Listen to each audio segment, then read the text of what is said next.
Welcome in, Kuma Crew. It is once again your favourite friendly despair bear, Annakuma, and today we're talking about the demo for one of my favourite company's new games. Yes, today we're talking about Wadjet Eye's demo for their new game that is out this week, Old Skies.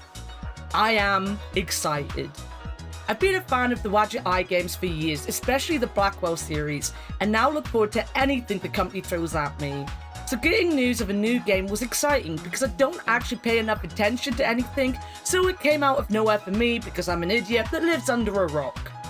Old Skies is a futuristic sci-fi time-traveling adventure where we play as Fia. Fire? Fia? Fire. Fia, fire. Boa, fama. As she takes people back in time to meet, well, just about anyone they want. The demo is all about going back to 1871 so that Chloe Sadar, a now retired boxer, can meet the man who got her into boxing in the first place, her idol, Simon Inman. I just want to ask Simon Inman about his retirement. That's all? Yes, that's all. Told you it was embarrassing. Can we move on? Really, the demo was just a reminder never to meet your idols, guys. Fia time jumps for a job and is licensed to take people back in time for various reasons. The game seems to cover its bases on normal time travel shenanigans, even in the demo, by pointing out that the buildings on the street we arrive on are always changing. There are various lines of dialogue, beautifully voice acted as well, that remind you of the consequences of changing history and how fleeting some people and events can be when humans have the ability to travel through time. For example, Fia finds it pointless keeping up to date with sports because of this, which, as a Formula 1 fan, I can see. If current F1 fans, drivers or team bosses, especially Total Bloody Wolf, had this ability, Abu Dhabi 2021 would have changed so many times by now, and Felipe Massa would be 2008 world champion without having to go to court. And those are just two of the moments I can see them squabbling about and changing. The sport would be in flux for forever. Our two characters go back to 1871 with little knowledge of Simon Inman, who basically won a single tournament, then did nothing with his life afterwards, or nothing to be noted. They are basically there with a hope and a prayer to find him, and when they do, he isn't the man Chloe was hoping to find. Not that she knew what she was going to find, or even had an idea of who he was. Simon Inman, for various reasons, isn't a nice man, and our first meeting with him leaves us dead. As he is disliked by the majority of people in town, him showing up in the local pub gets a shotgun pointed at his face. That being said, the barmaid was never going to shoot, while Simon himself does shoot. He shoots every single one of us. End of game, right? Well, no, because this introduces us to a big mechanic of the game: time travel shenanigans. Is it a time loop? I don't think it's a time loop, it's just shenanigans. When we die, as in when Fia dies, and only her, we can be brought back by our handler, or if this guy still in the present called Nozo. He'll swing time back, which then leaves us the puzzle of how to survive any given situation. It also isn't actually all that easy either. The pieces come together pretty fast. The only thing you get is this pool ball. This pool ball. This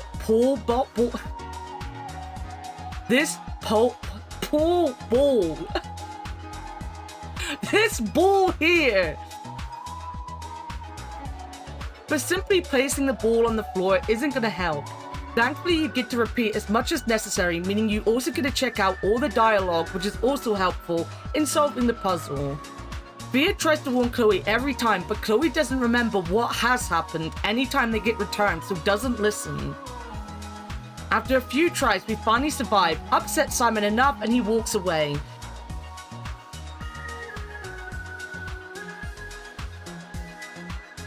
We find him standing in front of his former home that has been torn down, and well, oops, because of us, he dies, even though he wasn't meant to. Our demo ends there, with Chloe determined to make amends for what she did, pointing to convoluted timey-wimey adventures to come to save Simon, give him a reason to live, and get Chloe's answer of what she should live for now that she's retired. Probably not going back in time killing people. Now, let me be straight with you here. I do not think I've played a bad Wadjet Eye game, so I was already going into this game thinking I was gonna love it anyway. Very often, this leads to disappointment, as you know, but the demo has shown me nothing but the top quality writing I've come to expect of Wadjet Eye games. I will say that I did originally feel a little bit aired towards the character sprites, but it didn't take long to fall in love with them.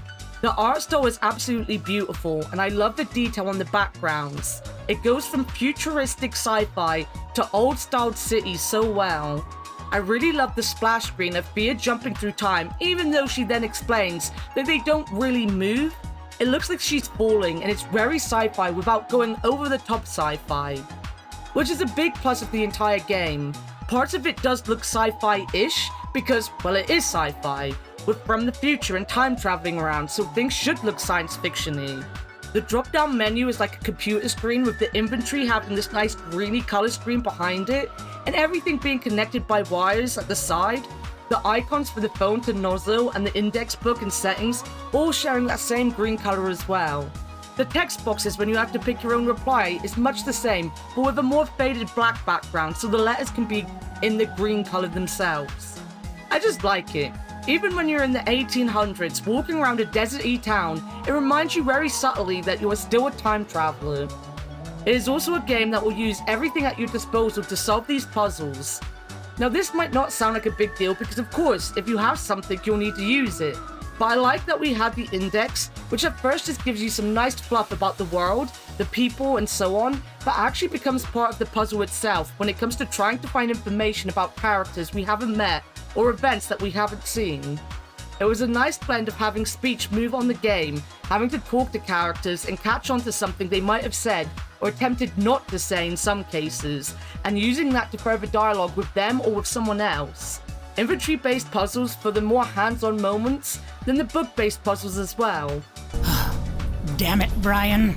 I say he should know better, but I don't keep him around for his brains. I'm also just a sucker for anything that gives me giant slabs of information. I've played your house recently offline and squealed like a pig when I got given an entire book of just random nonsense to read. Just a simple bear that likes simple things. Another thing that I have to say I love about Wadjet Eye is that I don't think I've ever disliked a single character in one of their games. This isn't to mean if they present a character you are meant to dislike, I haven't had the correct emotions. There's never been a badly written character as far as I remember in any of the games, and Old Sky seems to be no different. Fia and Chloe have a great relationship for two people that just met. Fia has obviously seen all this before and done it all before, so is basically just doing her job, whilst Chloe is fascinated by everything and extremely friendly to anyone she meets. Nozzle, for the little we see and hear of him, is a great person to have Fia bounce off of when we need to, and all the people we meet in 1871 have unique personalities and way of communicating. These guys just present us with people being people. They don't ever go super over the top with personalities or motivations, and even in their more out there games, you just end up talking to people. These two are just getting on with their lives when two women walk in and start talking about someone they don't like and an event that is obviously a sore spot with them, and you rightfully get the cold shoulder, having to weasel out of them any information you can get. Whilst they might not be the most pleasant people to talk to, being focused on working and not really understanding why they should answer your questions, they are understandable as well. So far so good. We are now getting to the point of the video I'm starting to love with modern point and clicks. Shall we talk about how we move around the world? An English Haunting might stay forever my favourite travel screen, but the more I play Wadjet Eye games, the more I love them. Unavowed have this wonderful way to travel where you are all sat on the tube. You gotta pick who went with you on any given mission and listen to them have a little bit of a chat. Old Skies has a similar concept in that you just see the girls walking around together, just having a chat, making the travel screen just as important for world building and just fun as any other. It is beautifully animated, makes use of the wonderful background art, but it's just overall a really fun way of moving around. I don't know, I might be a fan of interesting travel screens, guys, but I still think an English Haunting will forever be my favourite. Overall, the demo for Old Skies felt like it was impossible to disappoint. Wadjet Eye is one of the best adventure game companies with a keen eye for puzzle crafting, emotional storytelling, character writing, and matching its art style to the vibe of any given game. The stories are wonderfully written and then voice acted by some of the most amazing voice actors around. You fall in love with the characters and their motivations in life so easily. I'm not going to lie, if this demo didn't just make me fall in love with the game that I knew I was going to fall in love with, then this video would not be being made because I would probably have been shocked to actual death. Yes, I would have died from shock that Wadjet Eye could create something I didn't like. So yeah, go out and buy the game when it comes out. The reason the review is this weekend is because, like a few games recently, the actual game releases this week on the 23rd. Now, I'm writing this and recording it at the end of March, beginning of April. I have promised so far to play both Rosewater and Elroy and the Aliens when they release, and I can tell you, Rosewater did not turn out so well, and neither will Elroy. Not the games, mind you. I had builders working on the roof and also had started a few games I didn't finish in time, so got backed up with releases. It's also coming up to my anniversary, which will also be today when this video hopefully releases on the 19th, so I've had a lot of things going on. Hell, I was gonna play Your House on stream and instead played it off stream for fear it might never get a review out.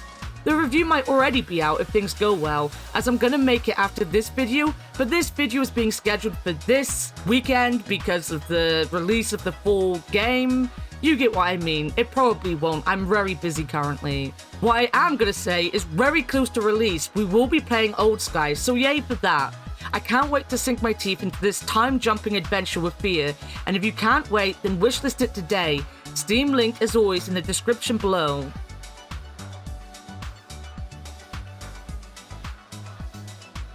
That is all I have time for today though, guys. If you want to hear me ramble on more, mainly about point-and-click games, then please leave a like, comment below on who you would travel back in time to see, and subscribe. Any support helps small creators a ton, so please feel free to support this video. Also give me a follow over at twitch.tv/Annakuma with 2 A's at the end.